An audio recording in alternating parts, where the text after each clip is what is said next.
রাজনীতির ময়দানে তিনি নতুন ইনিংস শুরু করেছেন। 18টা গ্র্যান্ড স্লাম এবং অলিম্পিক্সে পদকজয়ী লিয়েন্ডার পেজ। বিজেপিতে নতুন রাজনৈতিক পথ চলা শুরু করলেন টেনিস কিংবদন্তি লিয়েন্ডার পেজ। ভোটের আবহে বিজেপিতে যোগ দিয়ে বাঙালি অস্মিতার শান লিয়েন্ডারের। বললেন, কলকাতায় জন্ম, বড় হয়ে ওঠা, এই শহরের সঙ্গে তার শিকড় জড়িয়ে। কিন্তু বর্তমানে রাজ্যে টেনিসের জন্য কোনো পরিকাঠামো নেই বলে আক্ষেপ করেছেন লিয়েন্ডার। সে কারণেই রাজ্যের উন্নয়নে সক্রিয় ভূমিকা নিতে চান তিনি। আমার জন্ম কলকাতায় হয়েছে। এটা আমার मातृभूमि। शुरुआत जो टेनिस में और खेल में मैंने किए हैं, साउथ क्लब में किए। इंफ्रास्ट्रक्चर ना ছিল।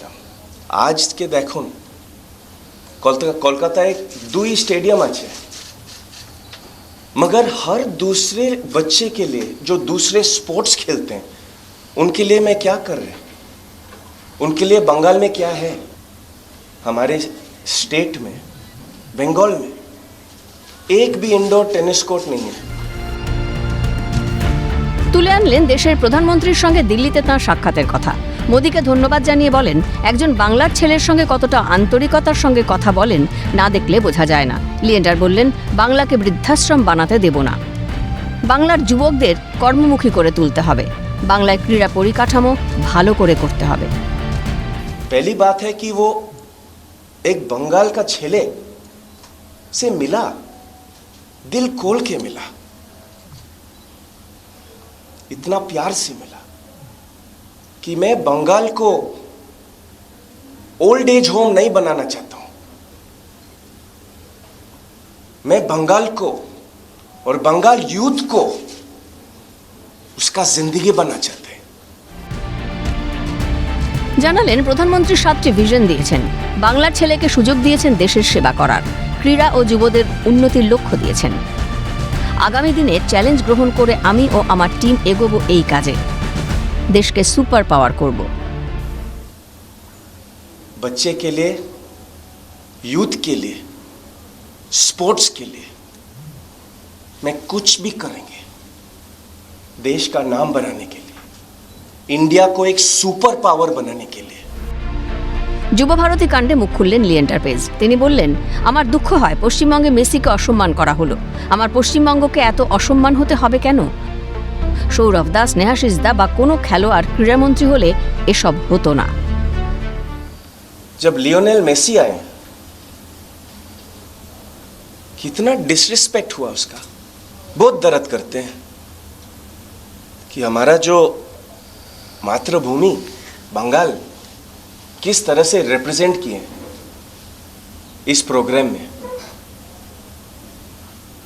मेरा समझ में शायद दादा किया होता, सौरभ दा, या शायद उसका भाई स्नेहाशीष दा किया होता, शायद एक खिलाड़ी स्पोर्ट्स मिनिस्टर के रूप में किया होता, तो ये कभी नहीं होता। বিজেপি নেতাকে বিঁধলেন তৃণমূলের রাজ্য সহ সভাপতি জয়প্রকাশ মজুমদার। প্রশ্ন করলেন, গত 10 বছর বাংলার জন্য কি করেছেন? বাংলাতে কোনো বিনিয়োগ এনেছেন? খেলার জন্য কি করেছেন? গত 10 বছর তিনি বাংলার জন্য কি করেছেন?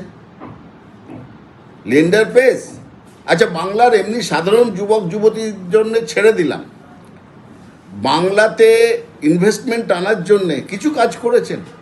কলকারখানা আনার জন্যে কিচ্ছু করেননি। আচ্ছা, খেলাধুলোর জন্য কি করেছেন? বাংলার খেলাধুলোর জন্যে কিচ্ছু করেননি। আমি লিয়েন্ডার পেজকে জিজ্ঞেস করছি, আপনি কি করেছেন? টেনিসের জন্য অন্য খেলাধুলো ছেড়ে দিলাম, আমাদের যে ক্রিকেটাররা বিশ্ববিজয়ী হয়ে আসলেন এখানে, মমতা বন্দ্যোপাধ্যায় তাকে চাকরি দিলেন, স্বপ্না বর্মন কৃতি প্লেয়ার, মমতা বন্দ্যোপাধ্যায় তাকে চাকরি দিলেন, সবাইকে মমতা বন্দ্যোপাধ্যায় প্লেয়ারদেরকে যতদূর সম্ভব গরিবের সংসারে করছেন। লিয়েন্ডার পেজ কি করেছে আমি প্রশ্ন করছি, আপনি বলুন, আপনি কি করেছেন? একটা ফুটো পয়সা দিয়ে সাহায্য করেছেন কাউকে? প্রসঙ্গত 2021-এর 29 অক্টোবর গোয়া বিধানসভা নির্বাচনের ঠিক আগে তৃণমূলে যোগ দেন লিয়েন্ডার পেজ। মমতা বন্দ্যোপাধ্যায়ের হাত থেকে ঘাস ফুলের পতাকা তুলে নেন। 5 বছরের মাথায় এবার বিজেপির কোর্টে লিয়েন্ডার পেজ। ক্যামেরায় সুরজিৎ প্রামাণিকের সঙ্গে রেশমি দাসের রিপোর্ট, ক্যালকাটা নিউজ।